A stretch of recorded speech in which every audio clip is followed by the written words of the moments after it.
Урматтуу дыйкандар, фермерлер, айыл чарба азыктарын өндүрүүчүлөр, Байдыйкан айыл чарбаны колдоо борбору көптөгөн фермерлердин, дыйкандардын суранычы менен онлайн окууларын уюштуруп жатат. Мен Бакирова Жанара, ушул Байдыйкан айыл чарбаны колдоо борборунда органикалык айыл чарбаны өнүктүрүү жана агробиотехнологияларды өнүктүрүү бөлүмүнүн башчысымын. Мен бул Zoom сабагында айыл чарба өсүмдүктөрүн биологиялык коргоо ыкмасы жөнүндө айтып берем. Көпчүлүк дыйкандар сурамжылаганда ошо онлайн видео сабактарды уюштурсаңыздар деген суранычтар болду. Ошол суранычты аткаруу максатында ушундай Zoom сабактарды даярдоону чечтик. Анда эмесе мен сиздерге сабагын баштасам. Өзүм жөнүндө айтсам, Байдыйкан айтып өткөндөй эле айыл чарбасын колдоо, айыл чарбасын жана биотехнологиялык өнүктүрүү бөлүмүнүн башчысымын. Байдыйкан айыл чарбаны колдоо борборунда адистигим боюнча агроэкологмун. 99-жылы Агрардык университеттин экология адистигин бүткөм. Японияда, Турцияда, Таиландда айфоам өткөргөн, квалификацияны жогорулатуу боюнча окууларга катышканмын. Органикалык айыл чарбасы жана биология, агробиотехнологиялар боюнча 20 жылдан ашуун эмгек стажым бар. Эгерде сиздерде суроолор болсо, бул көрсөтүлгөн слайдда көрсөтүлгөн телефондорго же болбосо email почтага жазсаңыздар, мен ошол сурооңуздарга жооп бергенге даярмын.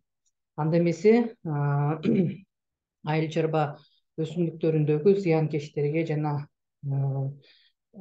илдеттерге каршы биологиялык күрөшүү жөнүндө айтып баштасак, жалпы эле айыл чарбасында бир нече, өзүңүздөр билгендей, бир нече ыкмалар бар зыяндуу организмдер менен күрөшүүчү. Анын эң кеңири таралганы бул 3 ыкма болуп эсептелет: агротехникалык, биологиялык жана химиялык болуп. Бул зыяндуу объектилер, зыяндуу организмдердин кайсы стадияларында бизге зыян көрсөтөт?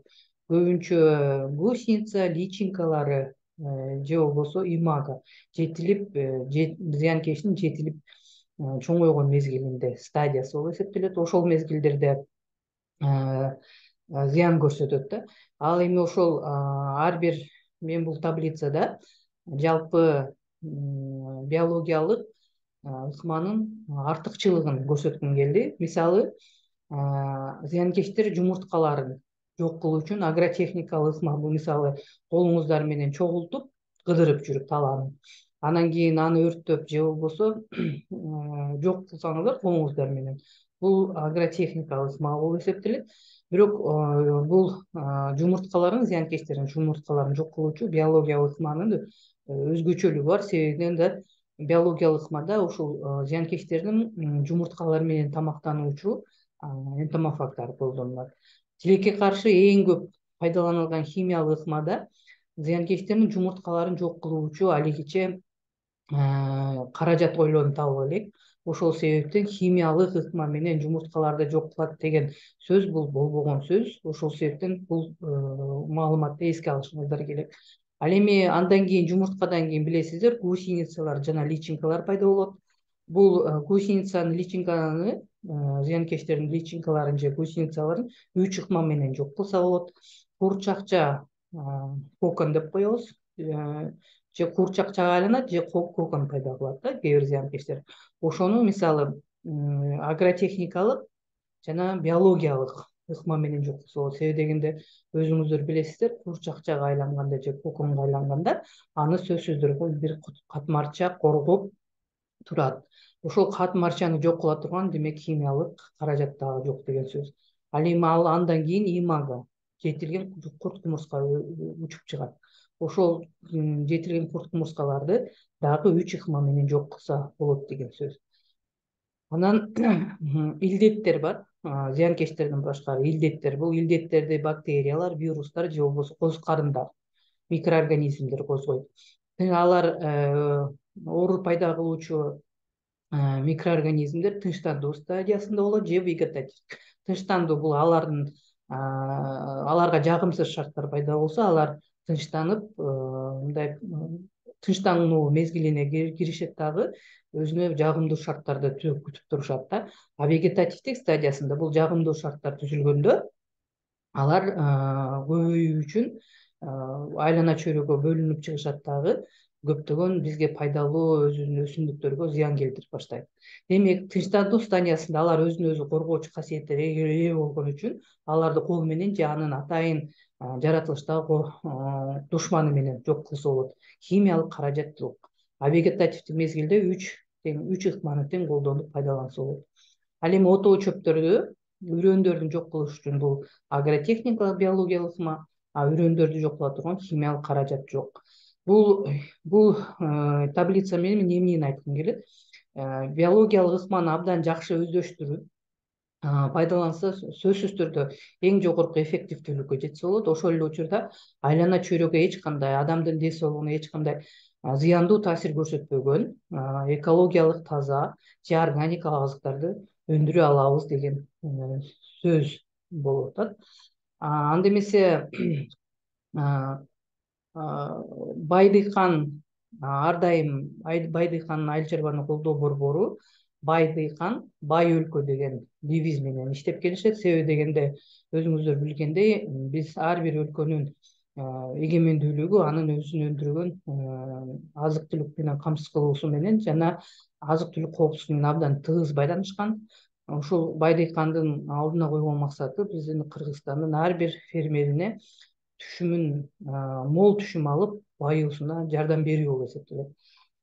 Бай дыйкан айыл чарбаны колдоо борбору боюнча бир аз токтоло кетсем, 2009-жылы уюштурулуп, дыйкан фермерлер жогорку түшүмдөрдү алууда аларга айыл чарбасын сабаттуу жүргүзүү үчүн адистик кеңештерди берүү жана кызматтарды көрсөтүү максатында уюштурулган.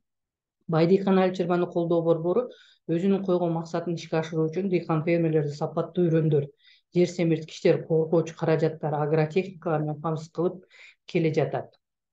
Бай дыйкан айыл чарбаны колдоо борбору 2018-жылдан баштап органикалык айыл чарбанын өндүрүшүн ишке киргизип, Унимакс органикалык жер семирткичтери жана биогус менен дыйкандарды камсыз кылып жатат.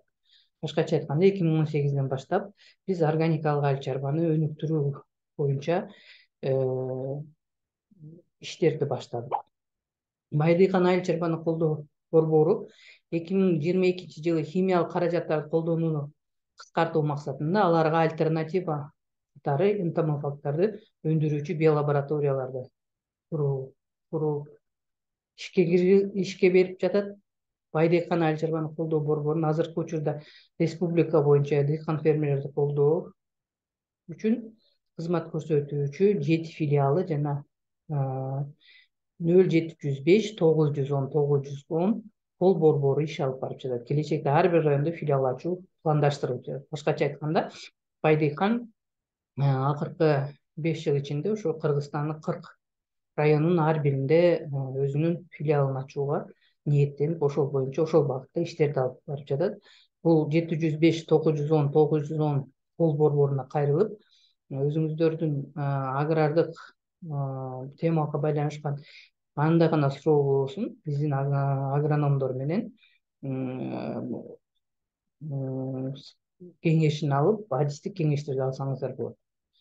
Анда эмесе, бай дыйкан айыл чарбаны колдоо борбору бул эң негизги органикалык айыл чарбаны бул биологизация аркылуу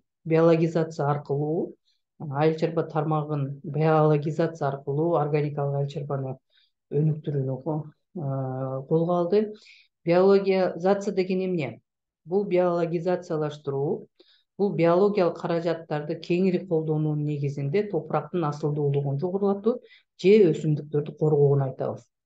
Башкача айтканда, топурактын асылдуулугуна сөзсүз түрдө таза нукура органикалык био жер семирткичтерди колдонсок, ал эми өсүмдүктөрдү зыянкечтерден жана илдеттерден, отоо чөптөрдөн коргош үчүн атайын алардын жаратылыштагы кездешкен душмандарын колдонууну бул биологизациялаштыруу деп айтабыз.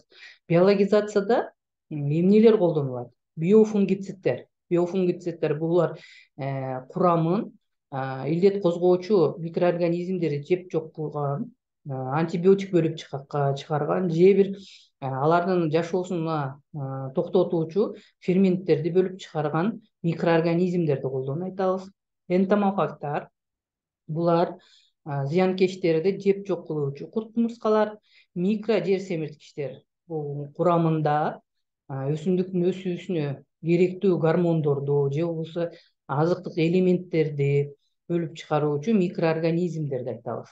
Микробио жер семирткичтер, биоинсектицидтер, биореденциттер ушулардын баары дыйканчылыкта биологизациялаштыруу үчүн эң керектүү болгон элементтер же болбосо компоненттер деп атасак болот.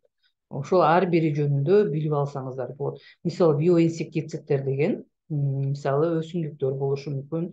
Ошол зыянкечтерди жок кылууга жөндөмдүү болгон өсүмдүктөр болушу мүмкүн. Биореденциттер болсо бул кемирүүчүлөрдү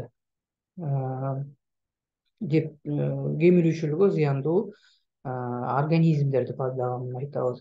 Бул жалпы биологизациядагы негизги компоненттер жөнүндө токтолдук. Ал эми бүткүл дүйнөдө биологиялык ыкманы кандай колдонуп жатышат, деңгээли кандай деген суроого келсек, бул жалпы дүйнө жүзү боюнча азыркы учурда бул данныйлар 2020-жылдагы 3 жыл мурунку данный 32,3 миллион гектар жерде биологиялык каражаттар пайдаланылса, ал эми Россия мамлекетинде 1,3 миллион. Башкача айтканда бүткүл дүйнөдөгү биологиялык каражаттар пайдаланган жалпы аянттын 4% гана түзөт. Ал эми Кыргыз Республикасында жыл сайын 70 000 гектар жерде эле биологиялык каражаттар пайдаланат. Бул ошол мисалы бизде 1,2 миллион ашуун жер аянты болсо, гектар жер аянты болсо, ошонун 0,53% гана түзөт. Демек бизде биологиялык каражаттарды пайдалануу эми гана башталып, калыбына келип жаткан тармак десек болот. Ошол биологиялык каражаттарды пайдаланбай койгон негизинде бизде жылдан жылга рак менен ооруган, айлана чөйрөнүн абалы начарлап, ошол эле учурда биздин кыртыштын асылдуулугу төмөндөп, табигый гумустун курамы азайып бара жатканы дагы ушул биологиялык каражаттарды аз пайдалануунун натыйжасы деп түшүнүшүбүз керек. Ар бир дыйкан өзүнүн өндүргөн азык түлүк продукциясынын сапаты үчүн сөзсүз түрдө жоопкерчиликтүү болсо, биологиялык каражаттарды же жалаң эле биологиялык ыкманы же жок дегенде интеграцияланган ыкмаларды пайдаланууну жолго коюш керек. Мисалы энтомофагтар жөнүндө айтып кеттик. Энтомофагтар бул зыяндуу курт кумурскаларды жеп жок кылуучу организмдер. Алар экиге бөлүнүшөт. Жырткычтар, булар пайдалуу курт кумурскалар, мителер, зыянкечтерге мителик кылган курт кумурскалар. Жырткычтар булар болсо түздөн түз кол салып зыянкечтерди жеп жок кылса, алар мителер болсо алардын жашоосуна же денесине мителик кылып, алардын жашоосун токтотот. Мисалы жырткычтарга алтын көз, эл кайда көчөт, амблисеус, галициялар, жужелицалар, сирфит, фитосеюлус сыяктуу энтомофагтар кийсе, ал эми мителик кылган курт кумурскаларга трихограмма, энкарзия, афидиус, селеномус, апантелес, пимпла жана башка габра, бракон сыяктуу курт кумурскалар келет. Башкача айтканда, алар же жумурткасынын ичине, же денесине, же гусеницасына өзүнүн жумурткасын таштап, мителик кылгандыктан аларды мителик пайдалуу курт кумурскалар деп коюшат. Өзүңүздөр билесиздер, бүткүл дүйнөлүк өлкөлөрдүн бириккен уюмунда ООН деп коебуз. Ошонун айыл чарбасы боюнча, азык түлүк боюнча тармагы бар, ФАО. Ошол ФАОнун билдирүүсү боюнча дүйнө жүзүндөгү айыл чарба түшүмдөрүнүн 40%-ын зыянкечтер же илдиктер зыян келтиргени үчүн ошол түшүмдүүлүктүн 40%-на чейин жоготууга учурайт жыл сайын. Ошол себептен биз ошол түшүмдүүлүктү сактоо үчүн алдын ала иштерди прогноз, мониторинг сыяктуу иш чараларды жасап, биз алдын ала иш чараларды туура жасасак, биз түшүмдүүлүктү толук сактаганга жетишүүгө болот. Бул мен айтып өткөндөй эле биологиялык ыкманы колдонуу органикалык өз азыктардын өндүрүшүнө түздөн түз көз каранды. Мисалы, өзүңүздөр билесиздер, Кыргызстан бул экспортко экспортко ылайык көлөмдөгү айыл чарба азыктарын өндүрүүгө алы жетпейт. Бир гана органикалык таза, экологиялык таза азыктар менен экспортко чыгууга мүмкүнчүлүгү, потенциалы абдан чоң. Ошол себептен органикалык айыл чарбасы деген эмне? Бул бизде кандай түшүнөт, мыйзамда кандай белгиленген? Ошого токтолуп кетсек, органикалык айыл чарбасы бул агроэкосистеманын, анын ичинде кыртыштын биологиялык активдүүлүгүн, биологиялык циклдерди, биотүрдүүлүктүн бүтүндүгүн өнүктүрүүгө, чыңдоого багытталган өндүрүштүн комплекстүү башкаруу системасы болсо керек. Башкача айтканда, органикалык айыл чарбасын жүргүзүүдө кыртыштан баштап үрөн сатууга чейин баардык системаларда эч кандай синтетикалык жолдор, синтетикалык каражаттар пайдаланбоо боюнча чаралар камтылган. Органикалык өндүрүштө табигый жаратылыш ресурстарын колдонууга, мисалы минералдык же өсүмдүк продуктылары, жасалма синтетикалык жер семизгичтерди жана пестицидтерди колдонуудан баш тартууга басым жасалат. Бул бүткүл дүйнөлүк IFOAM бирикмесинин аныктамасы болуп эсептелет. Ал эми биздин мыйзамда органикалык айыл чарба өндүрүшү органикалык айыл чарба өндүрүшү жөнүндөгү мыйзам талаптарына ылайык жаныбарлардан, өсүмдүктөрдөн алынчу органикалык айыл чарба продукциясын өндүрүү, сактоо жана кайра иштетүү боюнча иш чаралар. Органикалык айыл чарба продукциясы деген эмне? Ошол мыйзамдардын талаптарына ылайык агрохимикаттарды, пестицидтерди, антибиотиктерди, гормондук препараттарды, гендик модификацияланган организмдерди пайдаланбастан өндүрүлгөн иондоочу нурланууну пайдалануу менен тазалоого дуушар болбогон айыл чарба продукциясы болуп эсептелет. Органикалык тамак аш азыктары деген бул ушул эле мыйзамга ылайык өндүрүлгөн, курамында органикалык тамак аш ингредиенттерин, баардык ингредиенттердин аш, тузун жана сууну кошпогондо массасынын 95%-дан кем эмес камтыган тамак аш азыктары биз органикалык тамак аш азыктары деп атайбыз. Бул биздин мыйзам кабыл алынган, республикада кабыл алынган мыйзамда белгиленген аныктамалар болуп эсептелет. Биологиялык ыкма өзгөчөлүгү эмнеде? Биологиялык ыкма сөзсүз түрдө экологиялык жактан таза, үнөмдүү, күнөсканаларда, бакчаларда, талааларда кеңири колдонулган зыянкечтерге каршы күрөшүүчү жол болуп эсептелет. Ошол себептен биологиялык ыкманын канчалык артыкчылыктарын билип көп маалымат берсек, биз өзүбүздүн чарбабызда колдонууга толук мүмкүнчүлүк болот. Байдыйкан айыл чарбаны колдоо борбору химиялык улуу пестицидтерди колдонууну кыскартуу, аларга альтернатива катары сунуштоо үчүн энтомофагдарды өндүрүүнү баштады. Энтомофагдар менен камсыздоону жогорулатуу үчүн 3 этап менен жүрөт деп белгиледик. Биринчи этапта бул сезондук биолабораториялар уюштурулат. Биз ар бир буюрса, ошо ар бир райондо ачылган Байдыйкан айыл чарбаны колдоо борборлорунда ар биринде сезондук биолаборатория бар. Сезондук биолаборатория эмне менен айырмаланат? Биолаборатория бул атайын ошол биологиялык ыкмада колдонулган энтомофагдарды же микробиологиялык препараттарды, зыянкечтерге, илдеттерге каршы биокаражаттарды өндүрүүчү лабораторияларды биолабораториялар дейбиз. Сезондук деген бул айыл чарба сезону, мисалы марттан баштап октябрга чейин иштеп, ошол убакта дыйкандардын иши башталганда сезондук биолабораторияларда иштеп, биокаражаттар менен камсыз кылат.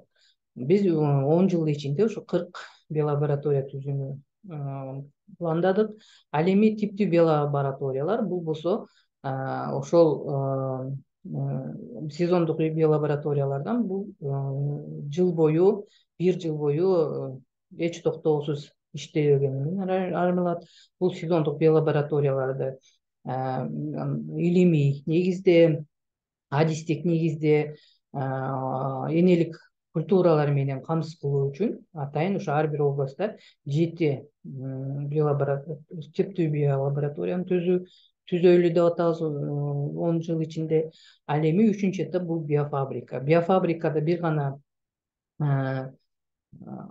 абдан масштабдуу болот, бир гана энтомофагдар өндүрүлүп дыйкандарга берилбестен интеграция, ушул биологиялык мааны кеңири жайылтуу, илимий ачылыштарды жасоо, жаңы энтомофагдардын түрлөрүн киргизүү, башка өлкөлөрдүн энтомофагдарын Кыргызстандын шартына киргизүү, ушул сыяктуу ири иштер аткарылгандыктан ошо үчүнчү этапта биз бир биофабрика түзүүнү пландап жатабыз. Бул Байдыйкан айыл чарбаны колдоо борборунун кийинки 10 жылда биологиялык каражаттарды өндүрүүнү жогорулатуу боюнча жана органикалык айыл чарбасын өнүктүрүү боюнча кийинки 10 жылда аткарылуучу этаптык кыскача планын айтып бердим сиздерге.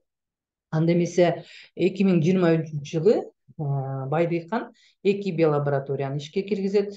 Бирөөсү уже Маевка айылында, Аламедин районунун Маевка айылы, Чүй областында февраль айында расмий ачылышы болот. Токмок шаарында апрель айында расмий ачылышы болот. Азыркы учурда Маевка айылында курулушу аяктап, комплектация бүттү, Токмокто курулуш жүрүп, аягына чыгайын деп калды. Ушул 2 биолабораториябызда энтомофагдардын 3 түрү өндүрүлөт. Трихограмма, алтын көз, габра-бракон. Трихограмма, габра-бракон жогоруда айтып өткөндөй мите энтомофагдар болсо, алтын көз бул жырткыч.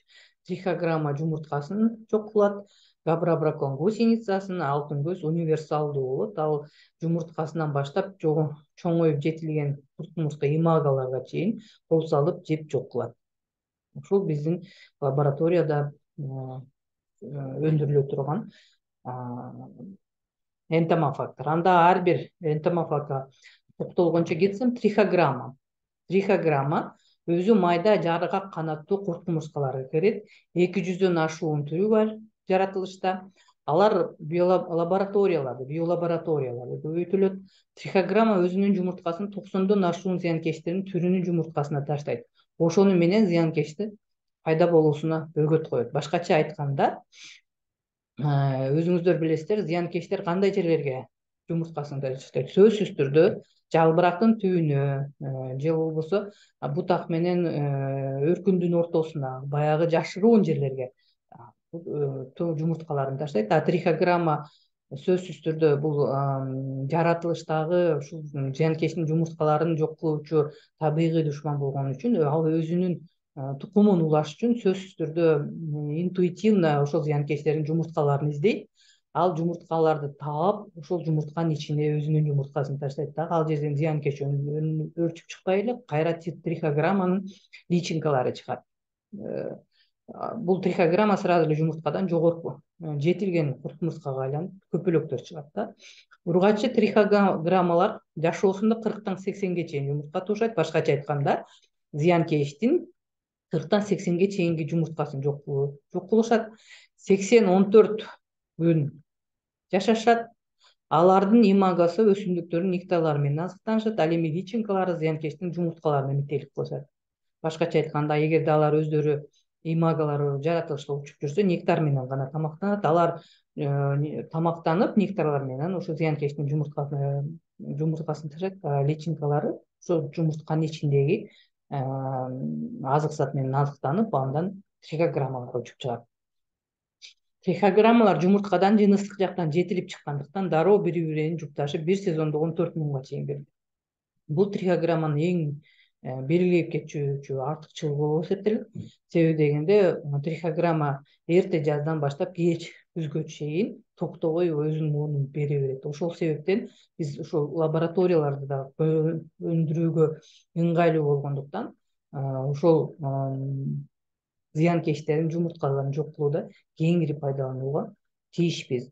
Трихограммалар жүгөрү жетим көпөлөгү, стеблевой мотылек деп коебуз, косек курту, хлопковый сопка, Америка ак көпөлөгү, американская белая бабочка, мөмө жегиштер, плодожорка, Колорадо коңузу, үкчөлөр, совкалар, моль күбөлөргө каршы колдонулат. Ушул атында айтылып өткөн зыянкечтердин жумурткасына өзүнүн жумурткасын таштап, аларды жок кылат. Кийинки слайдда айтып өткөндөй эле трихограмма зыянкечтердин жумурткасын жок кылат. Бул трихограмманын өрчүү стадиясы болуп эсептелет. А бул сол жактагы сүрөт мисалы зыянкечтин жумурткасынан чыгып жаткан биолабораториядагы трихограмманын сүрөтү. Мисалы зыянкечтин жумурткасы сары, ак түстө болот, өзүңүздөр билгендей. Буга трихограмма өзүнүн жумурткасын таштаганда ал бозоруп, аягында карарып же күрөң, кочкул күрөң болуп, анын ичинен мындай майда чымындар бөлүп чыгат, учуп чыгат. Ушул трихограмма өзүнүн өлчөмү 1 миллиметр. Ушундай майда. Ал өзү учуп, учуу радиусу 6-14 метр дедик. Ошо 6-14 метрдеги радиустагы зыянкечтердин жумурткаларын таап, жок кылганга жөндөмдүү. Мисалы мынау эгерде 25 градус абанын температурасы 25 градус болуп баштаганда эле зыянкечтер өзүнүн жумурткасын таштайт. Ошол мезгилде биз сөзсүз түрдө трихограмманы пайдаланышыбыз керек да. Эгерде зыянкечтер жумурткасы таштап анын убактан өтүп кетсе, ал жумурткалар личинкага айланып кетет да. Ал убакта трихограмма эч кандай эффективдүүлүк жок болуп калат. Ошол себептен сөзсүз түрдө энтомофагдарды колдонуу үчүн зыянкечтердин да биологиясын окуп билип үйрөнгөндү унутпаңыздар. Себеби дегенде трихограмма сөзсүз түрдө зыянкечтер жумурткаларын таштаган мезгилде колдонуш керек. Бул таблицада көрүнгөндөй, схемада көрүнгөндөй 25 градус абанын температурасы 25 градус болгондон кийин трихограмманы берсек, бул зыянкечтин жумурткасына таштайт. Андан личинкасы чыгат. Личинкасы учуп чыгып, кайра эле трихограмма болуп, трихограмма кайра учуп ушундай цикл менен 14 жолу ушундай цикл менен кете берет. Бул трихограмманы колдонуу боюнча таблица болуп эсептелет. Мисалы, биринчи катар өсүмдүктөрдүн аталышы, экинчиси зыянкечтердин аталышы, үчүнчү катарда столбикте трихограмманын колдонуу нормалары, анан кайсы мезгилде колдонобуз? Бул бешинчи столбикте мисалы биринчи жүгөрү күн карамада кайсы зыянкечтер, мен атайын орусча жаздым: кукурузный стеблевой мотылек, хлопковый совка, моли, луговой мотылек, подсолнечная огневка и другие листогрызущие. Бул зыянкечтерге ар бир гектарга 1 граммдан 3 граммга чейин 2-3 жолудан 8-10 күн аралыгы менен бериш керек. Себеби деген трихограмма биринчи зыянкечтер жумуртка таштап баштаган мезгилден баштап массалык жумуртка таштаган мезгилде бир берилет, андан кийин массалык жумуртка таштаганда берилет, анан аягында бул профилактика үчүн анча мынча жумурткалар калып калса, ошол себептен 3 жолу 1 гектарга 3 жолудан бериш керек. Башкача айтканда ар бир зыянкечтин муунуна 3 жолудан бериш керек. Бул май айына аягынан баштап берилет. Андан кийин жашылча жемиштерге капуста, баклажан, томат, калемпир, картошка өсүмдүктөрүндөгү азимы, капуста, картофельный совкаларга, белянка, пяденица, моли, листовертка, ушул сыяктуу зыянкечтерге 1 граммдан 4 граммга чейин вегетациялык мезгилинде, башкача айтканда, уже үрөндөн өлүп чыгып, жалбырак алып, гүлдөгөнгө чейин сөзсүз түрдө үч жолудан бериш керек. Буурчак бул чанактуулар, буурчак соя.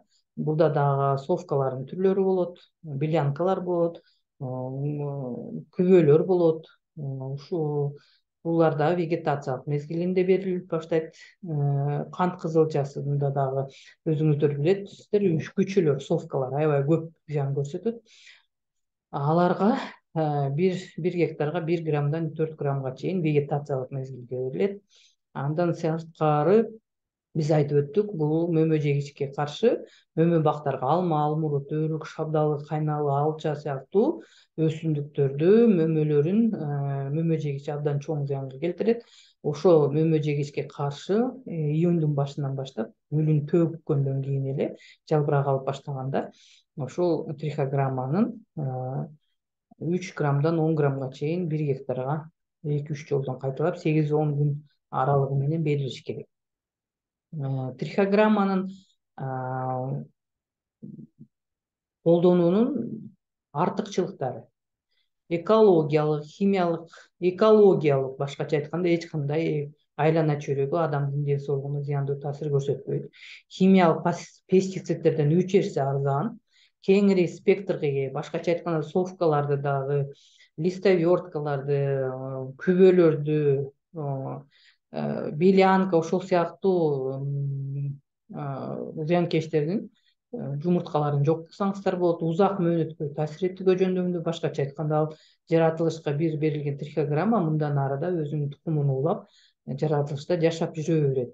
Системалуу таасир этет. Бир эле убакта бир нече зыянкечтерге каршы колдонсо болот. Таасир этүү радиусу мен айтып өткөндөй 16 метрге чейин. Башкача айтканда, бир чекитке, талаанын бир чекитине трихограмманы таштасаңыз, ал ошо 16 метрге чейин учуп, ошол жердеги зыянкечтердин жумурткаларын жок кылат. Эффективдүүлүгү: трихограмманы колдонууда жогорку эффективдүүлүккө жетиш үчүн төмөндөгүдөй хронологиялык тартип менен чачуу керек. Зыянкечтер жаңыдан жумуртка таштап баштаган. Башкача айтканда, температуралык режим зыянкечтер үчүн жагымдуу болгон учурдан баштап алар жумурткасын таштап башташат. Ошол учурдан кечикпей трихограмманы бериш керек. Зыянкечтер массалык жумуртка таштап баштаганда, алар бирин серин ойгонуп жумурткасын таштап канда бир берсек, андан бир 5-10 күндөн кийин массалык башталат. Массалык жумуртка себеби дегенде, температура ышыды, зыянкечтер үчүн оптималдуу температура пайда болду. Алар учуп чыгат дагы, сөзсүз түрдө өзүнүн тукумун уулаш үчүн алар жумурткасын таштайт. Ошол учурда дагы трихограмманы берүү керек. Андан кийин 2 жумадан кийин, мисалы, массалык бир муун деп айтсак болот да. Бири кеч таштайт, бири эрте таштайт, бири орто таштайт. Ошол массалык жумуртка таштоо бүткөндөн кийин, андан кийин 2 жумадан кийин сөзсүз түрдө трихограмманы кайталап бериш керек. Ошол себептен ар бир муунга 3 жолудан пайдаланат деген сөз. Мисалы, биздин зыянкечтер кандай муундарды таштайт? Бул ар бир өлкөнүн климаттык шартына байланыштуу болот. Бизде мисалы совкалар, күчөлөрдүн муун бериши Кыргызстанда 3-төн кем эмес. Ал эми кочек куртуну 5-7ге чейин муун берет. Ошонун ар бир муунуна 3 жолудан пайдалануу керек деген сөздү айтып жатам.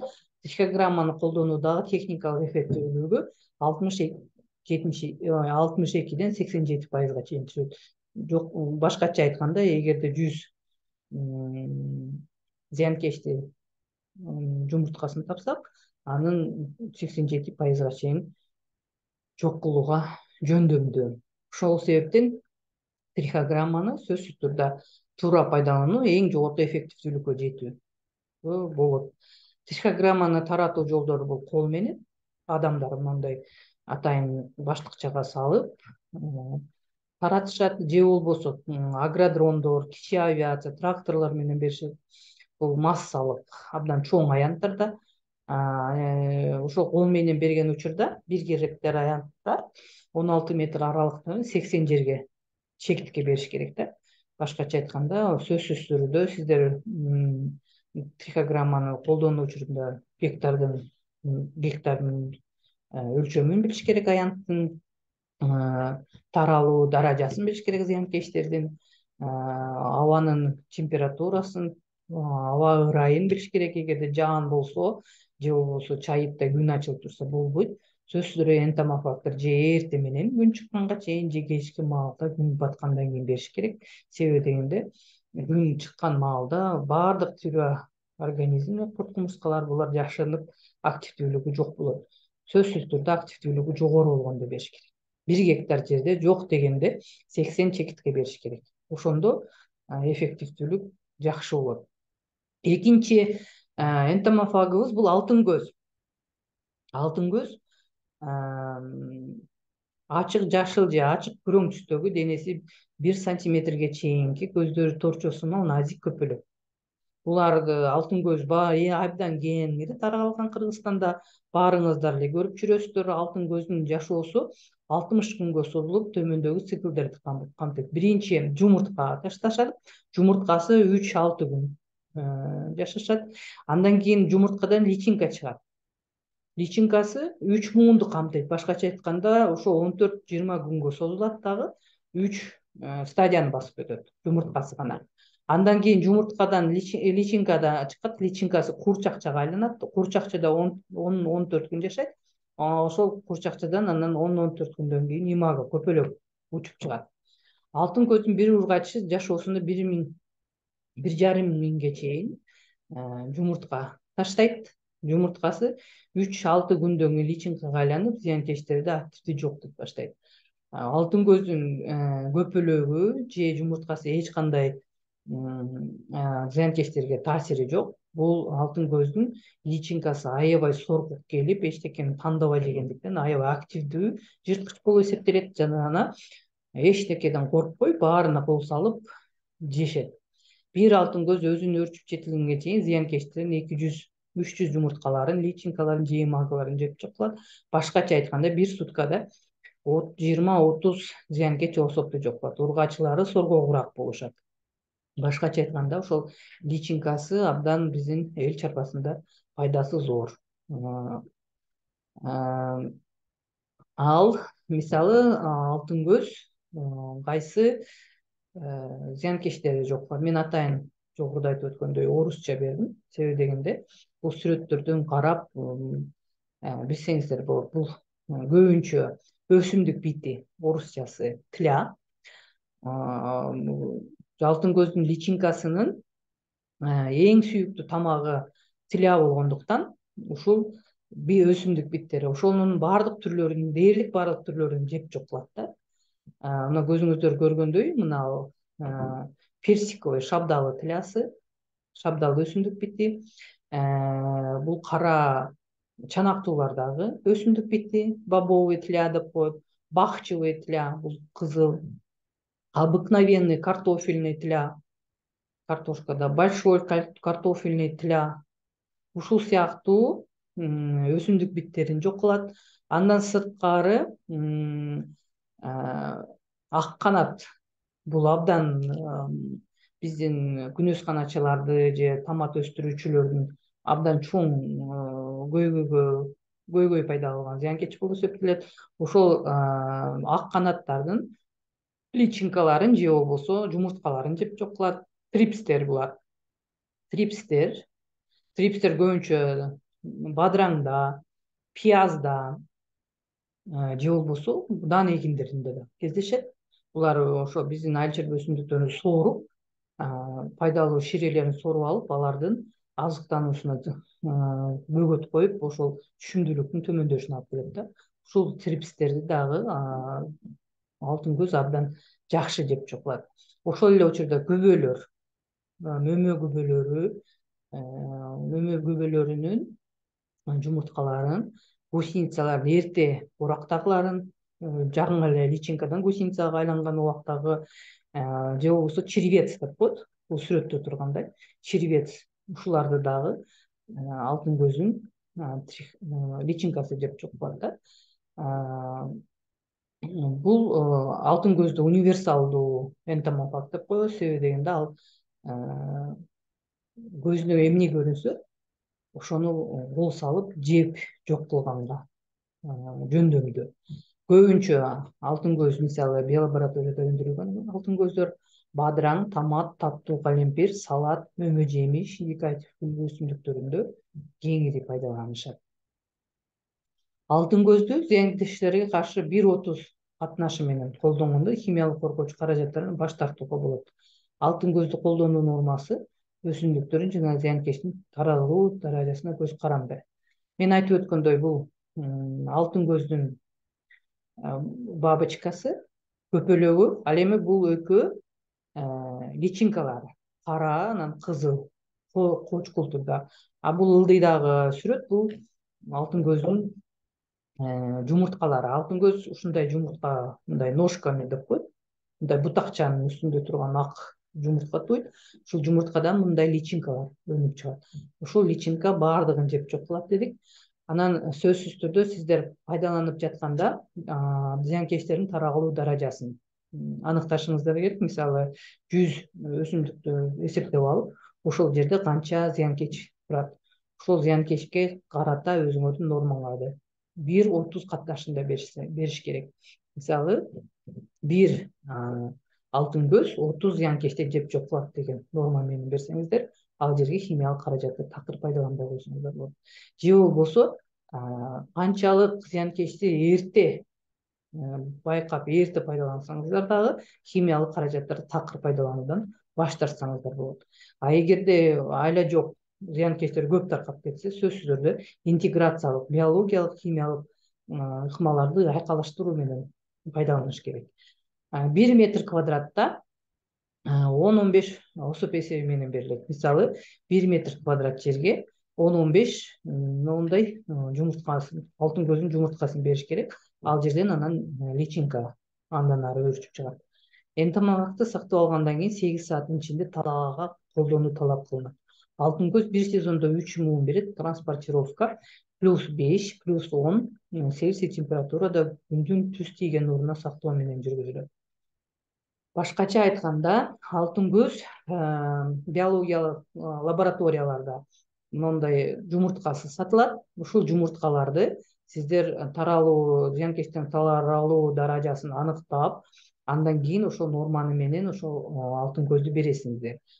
Таркатканда ошол жумурткалар таркатылат, андан ары личинка өсүп чыгып, личинка зыянкечтерди жок кылат. Башка транспортировка кылганда сөзсүз түрдө температура бир аз ылдый болуш керек. Себеби дегенде ал жактан жумуртка тез эле личинкага айланып, эгерде личинка айланып кетсе, башка жака жүргүлөп кетет.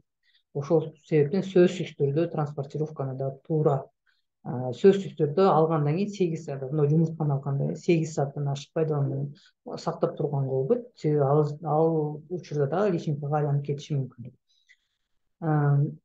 Алтын көздөр эмнелерде, кайсы өсүмдүктөрдө пайдаланат? Ошол боюнча бул регламент. Жөнүндө айтып кетсем, жашылчалар, мөмө бактар, техникалык өсүмдүктөр, жүгөрү, гүлдөр деп айттык. Кайсы зыяндуу организмдерди жок кылат? Күчөлөрдүн түрлөрү, трипстер, биттердин түрлөрү.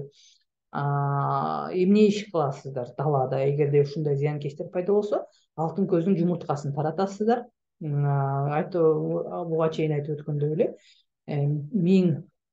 1000 осоп да, мисалы, алтын көздүн 1000 жумурткасынан 1 гектарга 1000 жумурткасынан баштап 150 миңге чейин пайдалансаңар болот. Ал эмнеден көз каранды? Ал зыянкечтин таралуу даражасына көз каранды.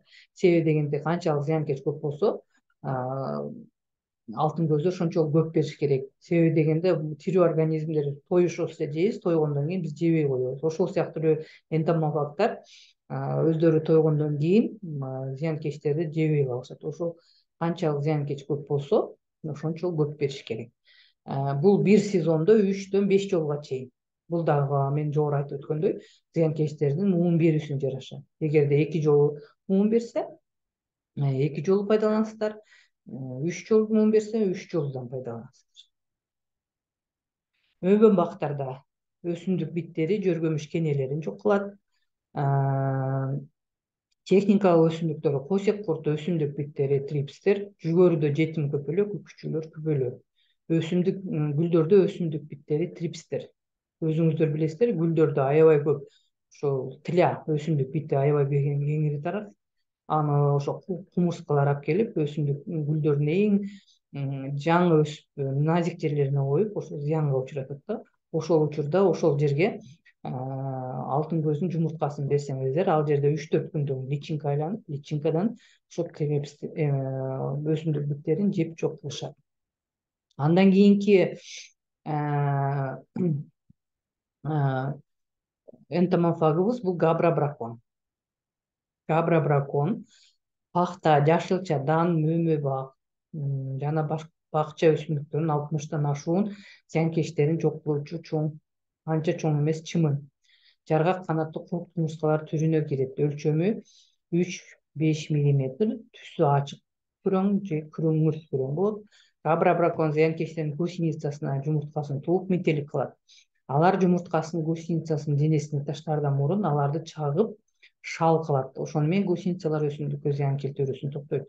Башкача айтканда, бул чымын, сүрөттө мындай чымын 5 миллиметрге чейин чоң болот. Чоңдугу мындай күңүрт же болбосо ачык күрөң түстө болот. Булар түсүнүн түрүнө жараша. Андан кийин булар учуп чыгып, мондай гусеницаларды чагат. Гусеница чаккандан кийин дароо эле булар ууланып, парализованный болуп, кыймылын токтотот дагы. Ошол эле учурда өсүмдүктү жеп зыян келтирүүсүн токтотот. Габра бракон чагып, бунун ичине өзүнүн жумурткасын таштайт. Жумурткасынан личинкалар пайда болот дагы. Личинкалар ошо гусеницанын ичиндеги гемолимфа менен тамактанышат.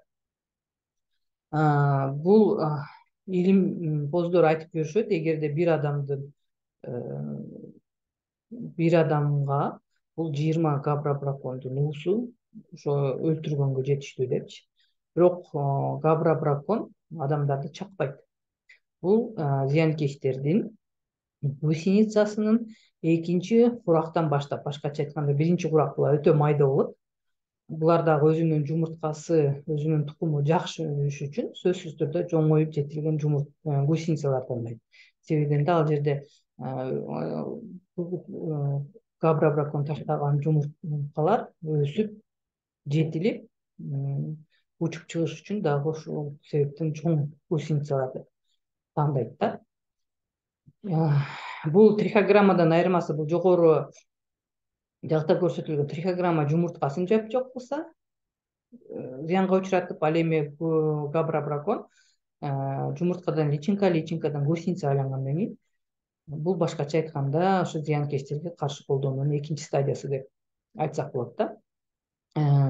Габра бракондун гусеницада жумурткалар 1 суткадан кийин личинкага айланышат жана гусеницанын гемолимфасы менен азыктанат деп айттык. Габра бракондун жашоо мөөнөтү 9-17 күн. 1 гектар аянтка 2000ден ашуун габра бракондун иммуносун берүү менен зыянкечтерди толук жок кылууга жетишсе болот. Ургачы габра бракон 100-150гө чейин жумуртка таштайт. Жетилген габра бракон 1 сезондо 7 муун берет. Жазда абанын температурасы плюс 16-18 болгондо габра бракондор учуп чыгат. Башкача айтканда, жаратылышта да кеңири таркаган. Биолабораторияда дагы көбөйтүүгө ыңгайлуу болгондуктан бул айыл чарбасына пайдаланыш үчүн өстүрүлөт. Бул көзүңүздөр көргөндөй, мына зыянкечтин ичиндеги габра бракондун личинкалары ошол зыянкечтин гусеницасын жеп жок кылгандан кийин ушундай мумияланган, мумифицированный гусеницалар кылат да. Эгерде ушундай мумифицированный, мумияланган гусеницаларды көрсөңүздөр, демек габра бракон иштеген экен, эффективдүүлүгү жакшы болду деген түшүнүк калыш керек. Габра бракон кант кызылчасы, буурчак, рапс, жүгөрү өсүмдүктөрүндө косек курту, күздүк капуста, күчөлөр, ак канат капуста, тала, сабак жетим көпөлөгү, мөмө жегичтер жана башка сыяктуу 60тан ашуун зыянкечтин түрүнө каршы колдонулат. Орусчаларын айтсак, хлопковая озимая совка, капустная совка, капустная белянка, капустной моли, лугового стеблевого, кукурузного мотылька, плодожорки, огневки, злаковые и садовые листовертки. Ушул сыяктуу зыянкечтердин гусеницаларын чагып, анын чагып жок кылып, андан кийин ошол жерге өзүнүн жумурткасын таштайт. Эффективдүүлүгү аябай жогору, 75-80% чейин. Абанын температурасы плюс 15тен 38, плюс 38 градуска чейин активдүү иштешет, 1 муунга 3 жолунан кайталап берилет. Башкача айтканда, мисалы мен айтып өткөндөй, Косек куртунан 3 муң болсо, ошо 3 жолудан берип 9 жолу пайдаланыш керек. 1 гектарга 150дөн өйдө. Ал таралуу зыянкечтердин таралуу даражасынан көз каранды делик. Эффективдүүлүк 75-85%га чейин.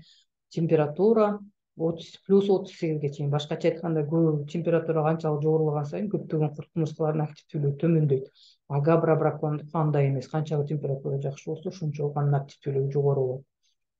Колдонуу нормалары жана мөөнөттөрү. Технологиясы: 1 гектар аянтта диагоналы менен 5-10 жерге габра браконду учуруу керек. Башкача айтканда, алар банкадаларда болушат. Ошо 1 гектар аянтка диагонал, мисалы конверт сыяктуу сызып, чекелерин анан диагоналы менен 5-10 чекитти белгилеп алып, ошол жерге банканы ачып турсаңыз, ал жерден габра бракондор учуп, ошо талаңызга таркап кетишет. Мөөнөтү: жашылчаларда 100 өсүмдүктө 5-7 гусеница пайда болгондо, башкача айтканда, уже трихограмманы колдонгондон кийин жумурткалар жок болуп, андан жумурткадан алар жок калбай калган жумурткалар калса, ошол жерден гусеницалар калат да. Ошо гусеницаны 100 өсүмдүктө 5-7 гусеница пайда болсо, жеге жүгөрү жашылчаларда, жүгөрүдө 10 гусеница пайда болсо, ошол убагыдан баштап браконду колдонуп башташ керек. Интервалы 10 күн менен 2-3 жолу кайталоо керек. Нормасы: биринчи таратуудан 200 особтон кем эмес. Башкача айтканда, 1 гектарга 200 габра бракон, кийинки 2 жолкусун 150дөн берсеңиздер болот. Габра браконду трихограмма менен сөзсүз чогуу колдонуш керек. Себеби дегенде, баягы жогоруда айткандай 3 стадия болот дедик. Биринчи жумуртка таштап башташат, экинчи стадиясы бул массалык таштап башташат, үчүнчүсү бул калган каткан зыянкечтер жумуртка таштап башташат да. Мисалы, башында таштагандар гусеница болуп калган мезгилде ошол габра бракон жок болот. Ал эми ошол мезгил, мисалы, массалык түрдө жумуртка таштоо мезгилине келип калышы мүмкүн да. Сөзсүз түрдө ошол себептен жумуртканы да гусеницаны да жок болуш үчүн экөөнү чогуу пайдалануу эффективдүүрөөк болот. Биофунгицидтер жана биоинсектицидтер менен 4-5 күн аралыгы менен колдонуу керек. Эгерде сиздер биофунгицидтер, биоинсектицидтерди берсеңиздер, сөзсүз түрдө ал убакыт өткөндөн кийин, 4-5 күндөн кийин анан габра бракондорду колдонсоңуздар болот. Бул габра браконду колдонуу регламенти, мисалы, томат, жүгөрү бакта, мөмө бактар, пахтада көбүнчө колдонулат. Үкчөлөр, косек курту, жетим күбөлөр деп айттык. Ошолордун гусеницаларын жок кылат. 150дөн 500 болсо 1 гектарга 150дөн 500гө чейин пайдаланат. Ал зыянкечтердин таралуу даражасына эң көп июнь айынан баштап зыянкечтердин ошо гусеницалары активдүү көбөйүп баштайт. Ошол убактан баштап габра браконду бериш керек. Бул жөнүндө айттык. Бул болсо ошол мен айтып өткөн зыянкечтердин өсүмдүктөргө зыян келтирүүсү. Мисалы, жүгөрүдөгү степлевой мотылек, жетим көпөлөк бул сабактын ортосуна, жумуртка туугандан кийин сабагынын ортосуна кирип кетет, личинкасы. Ал жактан гусеницага айланып, ошо сабактын ортосунда эң жаңы өскөн өркүндөрдү зыянга учуратып, анан түшүм уруп ала турган жерин сындырып, бүт мындай массалык жоготууларга алып келиши мүмкүн. Ал эми габра бракон ошо тешик жерден кирип, гусеницаны издеп таап, ошо сабактын ичинен да таап, чагып өлтүрүп, өзүнүн жумурткаларын таштаганга жөндөмдүү болгондуктан бул степлевой мотылеккө, жетим көпөлөк, абдан эффективдүү зыянкеч болуп эсептелет да. Бул ошол зыяндар. Эгерде сиздер габра браконду пайдаланбай койсоңуздар, ушундай өтүшүп кеткенде, ушундай өтө көп зыяндарды учуратат. Бул болсо косек курту. Мисалы, косек курту мындай ак жумурткаларды таштайт. Ушул убакта трихограмманы пайдаланыш керек. Андан эгерде өтүп кетсе, жашылчалардын мөмөлөрүнө зыян келтирип баштап, мындай тешиктерди тешит. Ошол учурда браконду пайдаланыш керек. Бракон каякта болбосун, гусеница, өзүнө керектүү гусеницаны каякта болбосун табат дагы, анан ошол жерди парализовать этип, өлтүрүп жок кылат. Баягы күздүкү күчү бул топуракта болот, тамырларын жейт, мисалы кызылчалардын же болбосо мөмө жегич бул мөмөнүн ортосуна кирип уругун жуп кылат. Ушул сыяктуу зыянкечтерди, гусеницаларын жок кылуу үчүн габробракон кеңири пайдаланат. Мен жогоруда айтып өткөндөй, трихограмманы дагы, браконду дагы сөзсүз түрдө системалуу, комплекстүү экөөнү чогуу пайдаланыш керек эффективдүүлүк болуш үчүн. Биз ошолордун баарына сиздерге кызмат көрсөтүүгө даярбыз. Бул ошол себептен мен биз менен иштөөнүн этаптарын айтып кетели. Биринчи, мониторинг жүргүзөбүз. Биз сиздерге энтомофактардын баарын түшүндүрүп өткөндөн кийин, эгерде биз менен иштөөнү кааласаңыздар, менин телефонума же колл центрге чалып, Байдыйканга, болбосо интернет булактарынын кайсы гана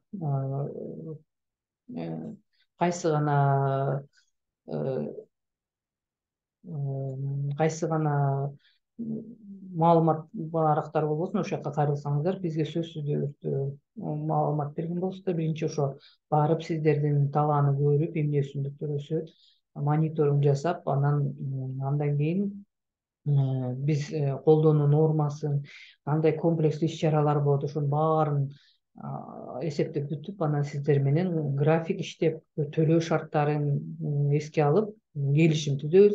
Келишимден кийин бул экинчи этап. Үчүнчү этапта болсо тандоо. Айыл чарба өсүмдүктөрүнүн зыянкечтердин түрүнө жараша феромон тузактарын тандоо же коюу. Төртүнчү этап аныктоо, энтомофагтардын өзүнүн же чогуу берүү нормалары, мөөнөттөрүн аныктоо. Мисалы, феромондук тузактарга кандай зыянкечтер түштү, ошолорго каршы бизде кандай энтомофагтар бар, кайсынысын кайсы учурда пайдаланыш керек, ошонун баардыгын төртүнчү этап менен аныктайбыз. Ал эми бешинчи этапта ошо энтомофагтардын сиздерге керектүү өлчөмдү биз өстүрүп, лабораториялык шартта көбөйтүп, сапаттуу кылып дайындайбыз. Алтынчы этапта биз бекитилген графикке ылайык сиздерге барып талаага таркатып беребиз. Жетинчи этапта энтомофагтарды колдонуунун жана түшүмдүүлүктү сактоонун эффективдүүлүгүн сөзсүз аныктайбыз. Себеби дегенде, биз биринчи норманы белгилөөдөн мурун анын зыянкечтерди таралуу даражасын аныктагандан кийин анан норманы аныктайбыз. Норманы бергенден кийин канчалык деңгээлде эффективдүү болду, ошону дагы аныктап, анан сиздер менен актыга кол коюп, ушундай иштерди алып барабыз. Себеби дегенде, биз андай иштерди аткарбасак, кийинки жылга же мындан аркы ишибизге эффективдүү жүргүзүш үчүн ушул иш-чараларды аткарабыз. Биздин даректер биолаборатория, биринчи биолабораториябыз уже ишке кирди. Аламедин району, Маевка айыл, Тепличный көчөсү, номер 1. Телефон номерлери 770 17 70 20, 077 17 70 20. Бул 770 17 70 20да WhatsApp бар. Ошондой эле 0705 910 910 кол долбооруна кайрылсаңыздар, биз кайсы гана сурооңуздар жана кандай гана кызмат көрсөтүүнү каалабасаңыздар, ошол боюнча сиздерге жардам берүүгө даярбыз. Анда эмесе, сурооңуздар, сунуштарыңыздар болсо мен күтөм. Көңүл бурганыңыздар үчүн рахмат. Саламатта калыңыздар.